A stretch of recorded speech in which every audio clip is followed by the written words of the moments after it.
Made you something special, babe. My name is Vincent. I am 34 years old, and I run a small chemical testing laboratory in Spokane, Washington. The cup my wife Sophia handed me that Sunday morning smelled wrong. Not coffee wrong or burnt wrong. Chemical wrong. I had been married to Sophia for 8 years. We met when she was finishing nursing school, and I was starting my business. Back then, she brought me soup when I worked late nights calibrating equipment. She laughed at my bad jokes about pH levels. She made me feel like the smartest man in the room, even when her family made it clear I was not. Her sister Vanessa had been visiting for 3 days. 3 days of snide comments about my little science project and how Sophia could have done better. 3 days of watching Sophia nod along like she agreed. 3 days of me biting my tongue while Vanessa treated our home like her personal stage for performing superiority. The night before, Sophia and I had argued. Nothing explosive, just the quiet kind of fight that happens when one person stops defending their husband and the other person stops expecting them to. She accused me of being too sensitive about Vanessa's jokes. I told her I was tired of being the punchline in my own house. We went to bed without saying goodnight. Now she stood in our kitchen at 8 in the morning, holding a steaming mug with both hands like an offering. Her smile was too bright. Too apologetic. The kind of smile that said she wanted to fix things without actually changing anything. My own herbal blend, she continued. It will help you relax. I took the cup. The liquid was dark amber, almost brown. Steam carried a scent that made my stomach turn. Bitter herbs, yes. But underneath that, something medicinal. Something that reminded me of the industrial solvents I used to clean lab equipment. Sophia watched my face carefully. Too carefully. Smells strong, I said. Good strong, she replied. From the living room I could hear Vanessa on the phone with someone, probably our mother-in-law, probably complaining about the guest room towels or the water pressure, or how I loaded the dishwasher wrong. Her voice carried that particular tone she used when she wanted everyone to know she was suffering through my inadequacy. I raised the cup toward my lips and stopped. Something in Sophia's expression flickered. Anticipation, maybe, or curiosity about what would happen next. You're awesome, I said, and kissed her cheek. But I did not drink the tea. I built my laboratory from nothing. 5 years of community college chemistry courses while working construction. Another 3 years saving every dollar to lease a small building on the industrial side of town. Equipment bought piece by piece from bankruptcy auctions. Late nights learning to operate mass spectrometers and gas chromatographs from YouTube videos and borrowed textbooks. The business started with soil testing for local contractors. Simple work. Checking for contamination before construction projects. But word spread. Soon I was analyzing water samples for the city, testing products for small manufacturers, even helping law enforcement with evidence analysis. Nothing glamorous. Just honest work that required precision and patience. Sophia used to brag about my work. She would tell her nursing colleagues about the time I identified a bacterial contamination that saved a daycare center from a lawsuit. Or how I helped a farmer prove his well water was being polluted by an upstream factory. She called me her scientist husband with genuine pride. That pride had been fading for 2 years. Ever since Vanessa moved back to Washington after her divorce and started spending every holiday, every birthday, every random weekend at our house. Vanessa worked in pharmaceutical sales. She drove a leased BMW and wore designer clothes and spoke about real science happening at major corporations. She made my small laboratory sound like a hobby.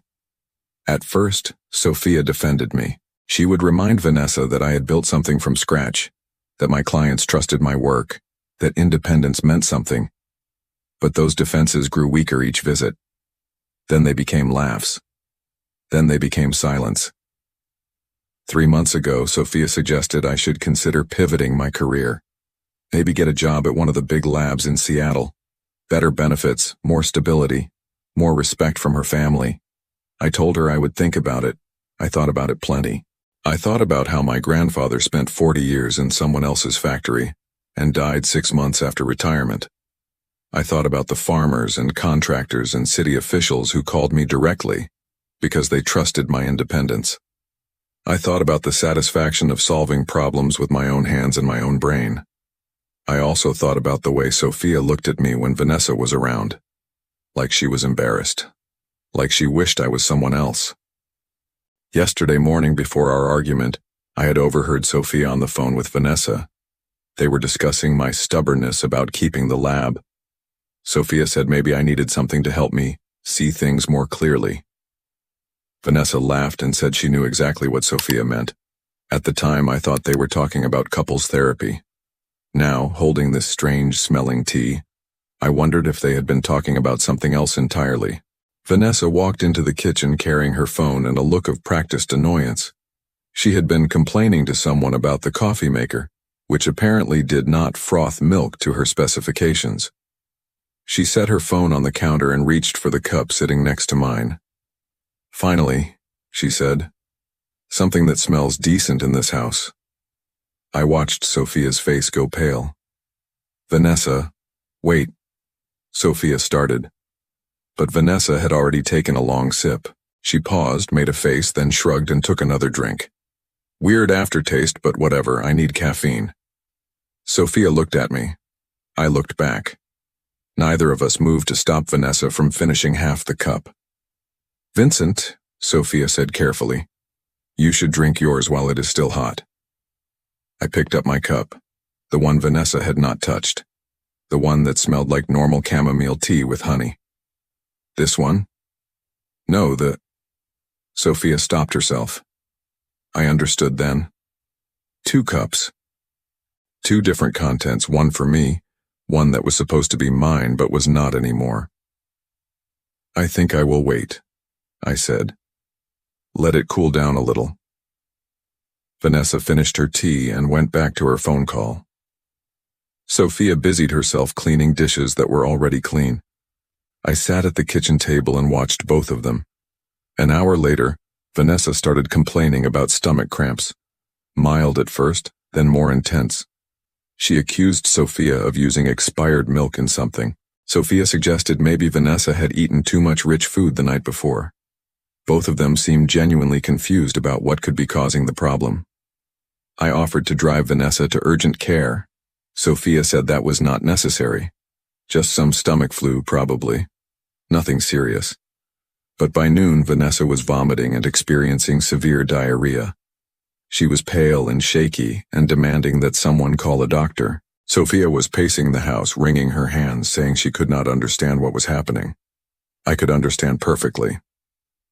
While Sophia helped Vanessa to the guest bathroom for the 4th time, I carefully poured the remaining contents of my cup into a clean sample vial. Then I washed the cup thoroughly and put it in the dishwasher. By evening, Vanessa was stable but exhausted. She had stopped vomiting but was still weak and dehydrated. Sophia insisted we take her to the emergency room. The doctors ran tests, found nothing immediately dangerous, and recommended rest and fluids. Possible food poisoning, they said. Or a 24-hour bug. Vanessa spent the night in our guest room, groaning softly and drinking small sips of water. Sophia slept on the couch to be nearby if Vanessa needed anything. I slept in our bed, alone, thinking about the sample vial in my briefcase. Monday morning, I took that sample to my laboratory. The results came back Tuesday afternoon. Gas chromatography mass spectrometry does not lie. The tea sample contained chamomile, honey, and a concentrated extract of cassia angustifolia, senna leaf, a powerful laxative that in high doses causes severe gastrointestinal distress, dehydration, and temporary incapacitation. Someone had deliberately prepared a cup of tea designed to make the drinker violently ill. That someone was my wife. I sat in my laboratory office, staring at the printout, trying to make sense of why Sophia would want to poison me.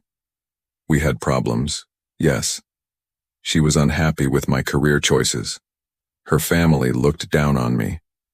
But poisoning seemed like an extreme escalation from nagging about job applications, unless it was not about changing my mind, unless it was about something else entirely. I drove home early that day. Sophia was in the kitchen, preparing dinner like nothing had happened. Vanessa had finally felt well enough to eat solid food and was holding court at our dining table, describing her traumatic experience to someone on speakerphone. "How are you feeling?" I asked Sophia. "Fine," she said. "Worried about Vanessa, obviously, but fine." "And how am I supposed to be feeling?" She paused, wooden spoon halfway to her mouth for tasting. "What do you mean?" "I mean, if I had drunk that tea instead of Vanessa, how would I be feeling right now?" The spoon clattered against the pot. Sophia turned to face me, and I saw something I had never seen before in her eyes. Not guilt, not fear, calculation. "I do not know what you are talking about," she said. "Senna leaf," I said quietly. "Concentrated extract. Enough to cause severe symptoms for 6 to 8 hours. Enough to require medical attention." Her face went completely blank. "I have no idea what that is." "It is what was in my tea. The tea you specifically made for me. The tea that Vanessa drank by mistake." "You are being paranoid." "I am being scientific. I tested the sample. I have the results." Sophia crossed her arms. "You tested what sample?" "The tea I did not drink. The tea you watched me not drink. The tea you expected me to finish." For a moment, neither of us spoke. From the dining room, Vanessa's voice carried on about hospital bills and incompetent emergency room doctors. "Even if that were true," Sophia said finally, "which it is not, why would you think I would do such a thing?" "Because you wanted me incapacitated, sick enough to miss work for several days, sick enough to need care, sick enough to be dependent on you for something." "That is insane." "Is it? Because while I was supposed to be vomiting and helpless, what were you planning to do? Go through my files? Access my computer? Maybe have Vanessa help you look through my business records?" Sophia's expression shifted, still denying but differently now, like someone who had been caught in a smaller lie and was trying to avoid admitting to a bigger one. "I would never hurt you," she said, "but you would drug me." "I did not drug anyone." "Then explain the senna leaf." "I cannot explain something that did not happen." We stared at each other across the kitchen island. 8 years of marriage reduced to this: a laboratory test result, and 2 people who no longer trusted each other. "I want you to leave," I said. "This is my house too. I want you to pack a bag and stay somewhere else while I figure out what you were really trying to do. You cannot kick me out based on some paranoid theory. I can ask my wife to give me space after she tried to poison me. Most people would consider that reasonable." Sophia grabbed her purse and car keys. "I am going to stay with my mother. When you come to your senses, you can call me and apologize." She left without packing a bag, like she had been planning to leave anyway. Vanessa, still recovering in the guest room, called out asking where Sophia was going. I told her Sophia needed to run some errands. Vanessa accepted this explanation and went back to her phone. I spent the evening alone wondering what other surprises my wife had been planning. Wednesday morning I did something I had never done before. I searched through Sophia's personal belongings, her dresser drawers, her closet, her desk in our home office. I felt like a criminal, but I needed to understand what had been happening in my own house. In the bottom drawer of her desk, underneath old tax forms and expired warranties, I found a folder labeled Vincent Lab Information. Inside were photocopies of my business license, my insurance policies, my client contracts, and my financial statements. Documents I had never given her copies of. Documents she would have had to take from my locked filing cabinet in the laboratory. There were also printed emails, conversations between Sophia and someone named James Morrison at a company called Trelvix Analytics. The subject lines were variations of acquisition opportunity and small lab consolidation. I read every email twice. James Morrison worked in business development. His company specialized in buying small independent laboratories and incorporating them into larger networks. They offered competitive packages to lab owners who wanted to transition out of the stress of independent operation. Sophia had been providing him with detailed information about my business, client lists, revenue figures, equipment inventories, location details. She had even included photographs of my laboratory interior and copies of my most recent profit and loss statements. In return, James had been coaching her on how to encourage me to consider selling. He suggested creating situational pressure that would make independence seem less attractive. He recommended having family members express concerns about my financial stability. He even provided talking points about the benefits of working for a larger organization. The most recent email was dated last Friday, 3 days before Sophia made me the tea. James, if he remains resistant to logical arguments, you may need to create a situation where he feels vulnerable or dependent. Nothing harmful, obviously, but something that demonstrates how difficult it is to manage everything on his own. Sometimes people need to experience their limitations before they can accept help. Sophia, I understand. I think I know how to handle this. James. Remember, the goal is to have him contact us voluntarily. If he feels like the sale was his idea, everyone benefits. Your finder fee will be $25,000 once the transaction is complete. $25,000.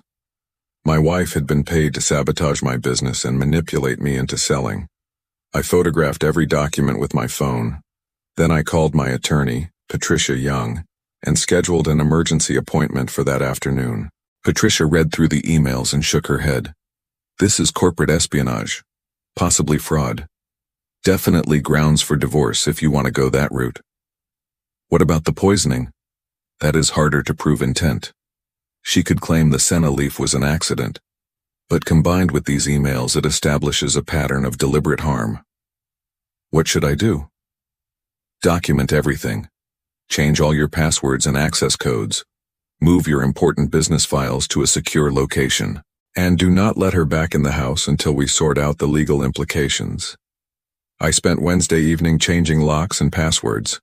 I also called my 3 largest clients and warned them that someone might contact them claiming to represent my business. I did not mention Sophia by name, but I made it clear that any acquisition discussions should go through me directly. Thursday morning, Vanessa finally felt well enough to leave. She hugged me goodbye and thanked me for taking such good care of her during her food poisoning. She also mentioned that she hoped Sophia and I could work out our communication issues. I smiled and told her I was confident everything would be resolved soon. After Vanessa left, I sat in my empty house and planned what to do next. Friday morning, I called James Morrison at Trelvix Analytics. Mr. Morrison, this is Vincent Hayes. I understand you have been interested in my laboratory. There was a pause. Mr. Hayes. Yes, I have been hoping to speak with you. Your wife mentioned you might be open to discussing a potential partnership. She mentioned that, did she? She indicated you were considering your options, looking for ways to reduce the stress of independent operation. Well, she was right about the stress. Running a small business can be overwhelming, especially when you cannot trust the people closest to you. Another pause. I am sorry to hear that. Business relationships can be challenging. Personal relationships too, but I am calling because I think it is time we had a direct conversation about your interest in my company. Excellent. I would be happy to arrange a meeting. Are you available early next week? Actually, I was thinking we should meet today, this afternoon if possible. I am eager to move forward quickly. That seems rather sudden. My wife made it clear that time is a factor. Something about demonstrating my limitations and creating situational pressure. You know how these things work. The line went completely quiet. Mr. Morrison, are you still there? Yes, I am here. I think there may be some confusion about my conversations with your wife. No confusion at all. I read the emails, every one of them, including the parts about my finder fee and helping me experience my vulnerabilities. Mr. Hayes, I think you may have misunderstood. I understood perfectly. You paid my wife to sabotage my business and manipulate me into selling. You coached her on creating pressure situations. You even suggested she make me feel dependent and vulnerable. That is not exactly. The question now is whether you want to deal with me directly, or whether you would prefer to explain your business practices to the state attorney general. Corporate espionage is a serious crime in Washington. James cleared his throat. Perhaps we should discuss this in person. I think that would be wise. We arranged to meet at 2 o'clock at a coffee shop downtown. I spent the morning preparing. I printed copies of all the emails and Sophia's business records theft. I also prepared a written statement detailing the poisoning incident and its connection to the acquisition scheme. At 2 o'clock sharp, James Morrison walked into the coffee shop. He was younger than I had expected, maybe 30, wearing an expensive suit and carrying a leather briefcase. He looked nervous. Mr. Hayes? Vincent, please sit down. He sat across from me and immediately started talking. I want to clarify that Trellvix Analytics operates completely within legal boundaries. We acquire businesses through legitimate negotiations. We do not engage in industrial espionage or encourage illegal activities. Interesting, because I have documentation suggesting otherwise. I slid a folder across the table. James opened it and read for several minutes.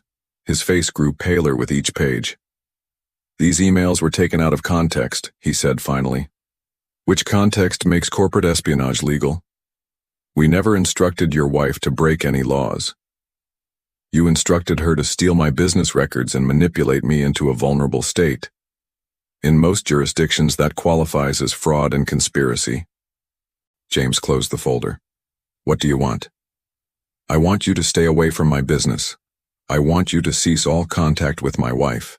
And I want you to understand that if I hear about Trellvix targeting any other small lab owners in this region, I will make sure the appropriate authorities know about your methods. And in return?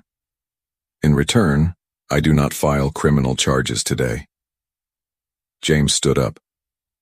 This conversation never happened. On the contrary, this conversation is why nothing else will happen. He left without saying goodbye. Monday morning, Sophia came home. She walked into our kitchen like she had never left, poured herself coffee, and sat at the table where she had tried to poison me 8 days earlier. I think we need to talk, she said. I think we already talked enough. I placed the folder of emails on the table between us. Sophia glanced at it but did not touch it. Those are private communications, she said, between you and James Morrison, about selling my business for $25,000. She opened the folder and flipped through the pages. No surprise on her face, no shame, just calculation. You went through my personal belongings. You went through my business files. You photographed my laboratory. You copied my client contracts. You stole 8 years of my work and tried to sell it to strangers. I was trying to help you. By poisoning me? I never poisoned anyone. Senna leaf extract, concentrated enough to cause severe gastrointestinal distress, designed to make me sick and dependent and vulnerable, just like James suggested. Sophia closed the folder. You cannot prove intent.